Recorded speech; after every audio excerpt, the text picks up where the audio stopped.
Edgar Allan Poe. El retrato oval.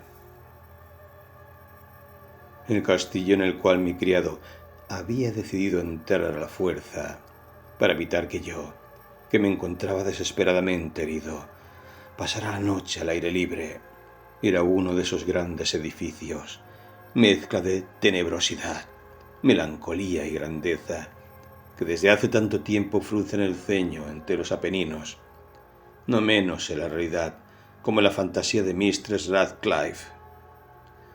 A juzgar por su apariencia, había sido recientemente abandonado en forma temporal.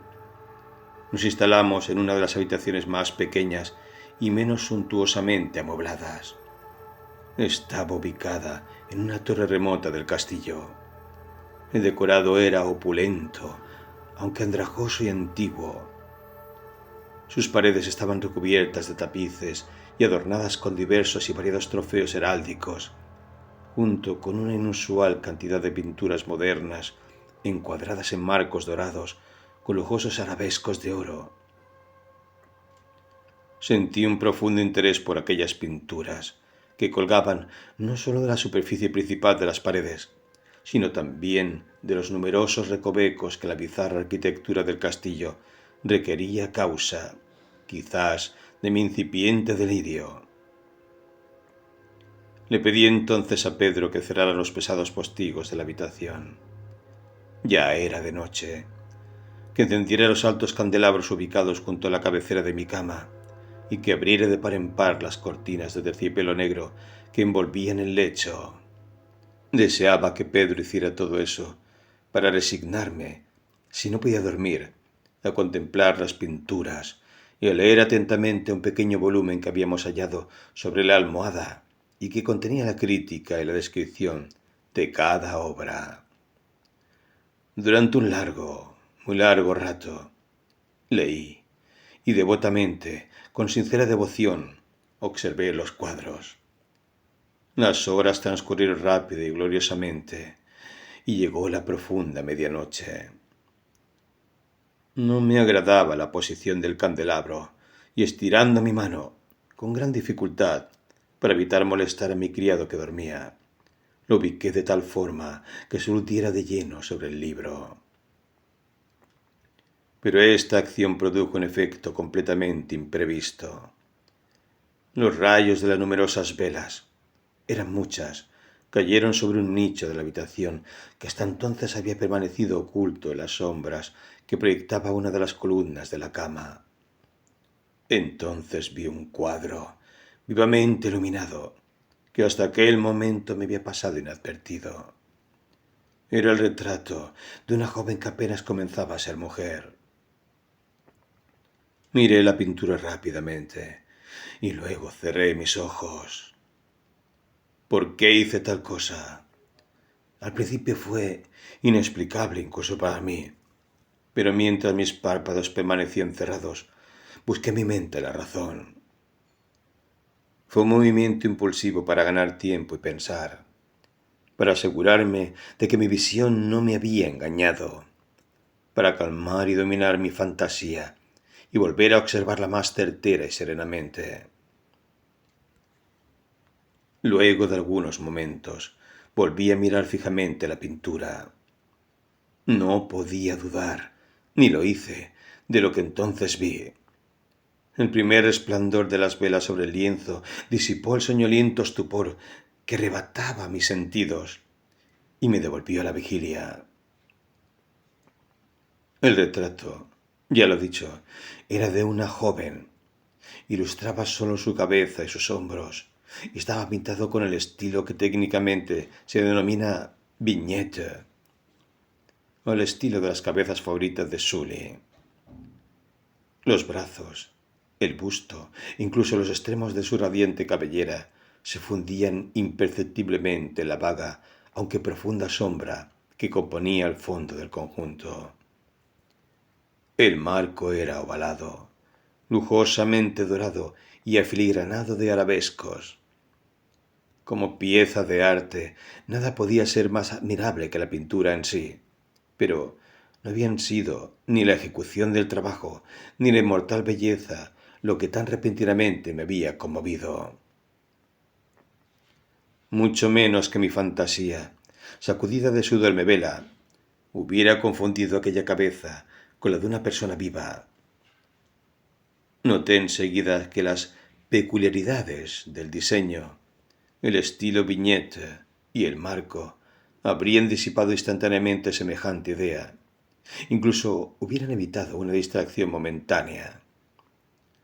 Meditando seriamente sobre estas cuestiones, permanecí quizá durante una hora, entre sentado y acostado, con la vista fija sobre el retrato.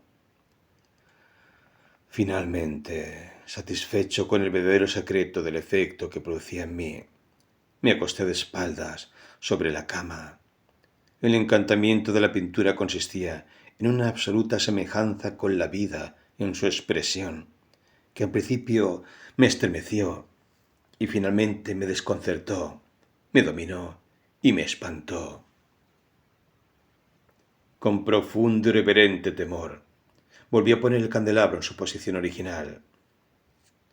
Cuando la causa de mi profunda agitación desapareció de mi vista, busqué ansiosamente el volumen que contenía el análisis de las pinturas y su historia. Di vuelta a las páginas hasta encontrar el número que designaba el retrato oval. Allí leí las imprecisas y singulares palabras que siguen. Era una joven de extrañísima belleza y no menos amable que llena de alegría. Maldita la hora en que amó y se casó con el pintor. Él, apasionado, estudioso, austero, ya tenía una esposa en su arte. Ella, una joven de rara belleza y no menos amable que llena de alegría, toda luz y sonrisas, y traviesa y cariñosa como un pequeño ciervo, amaba y era afectuosa con todas las cosas. Odiaba solo el arte, que era su rival. Temía solo a la paleta, los pinceles y otros instrumentos hostiles que la privaban de la presencia de su amante. Fue terrible para ella oír al pintor hablar de su deseo de retratar incluso a su joven esposa, pero era humilde y obediente, y posó dócilmente durante varias semanas en la oscura y elevada habitación de la torre, donde la luz sólo iluminaba el lienzo desde arriba. Pero él, el pintor, ponía todo su talento en la obra que avanzaba hora tras hora, día tras día.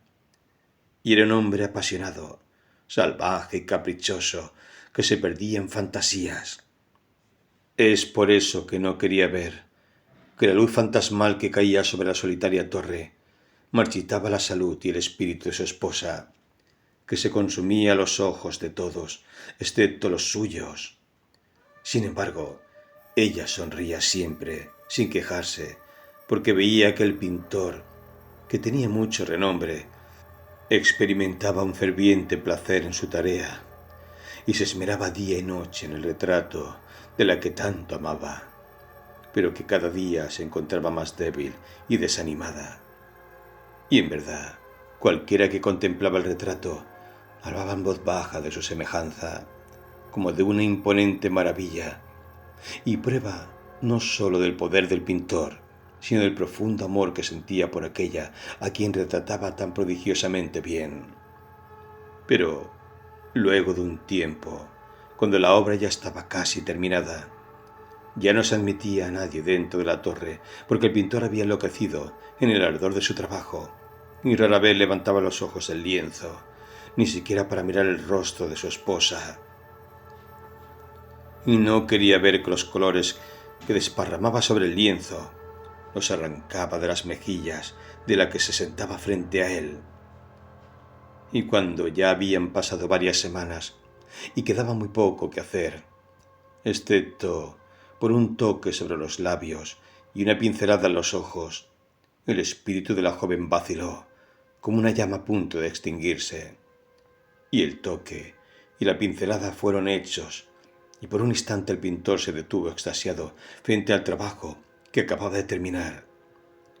Pero un momento después mientras aún contemplaba el retrato, se estremeció, se puso pálido y gritó horrorizado con voz desgarrada: «¡En verdad, esto es la vida misma!». Y volvió bruscamente el rostro hacia su amada. Estaba muerta.